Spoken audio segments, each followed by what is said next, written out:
Excellent అండి. Yes, మీకు ఏదైతే లక్ష్యం ఉందో ఆ లక్ష్యం కోసం ఎంతమంది కృషి చేస్తున్నారు?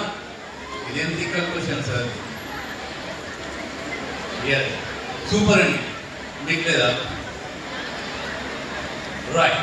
సో ప్రతి మనిషికి ఒక లక్ష్యం అంటూ ఉండాలి. ఏ లక్ష్యం లేని వారు అలక్ష్యం చేయబడతారని చెప్పేసి ఒక దగ్గర విన్నానండి.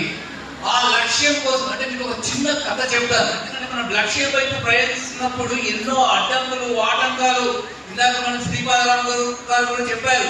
ఏమంటే నేను ప్రాణం దాంట్లో జైనవా, నీతో అవుతుందా, నీతో కాదు, ఇలా ఎన్నో మనకు విమర్శలు అలాంటివి వస్తూ ఉంటాయి.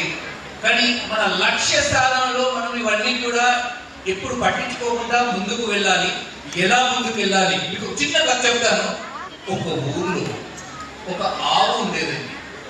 ఒక వ్యవసాయదారుడు తనకు ఒక ఆవును అత్యంత ప్రీతిపాత్రంగా పెంచుకుంటూ ఉండేవాడు.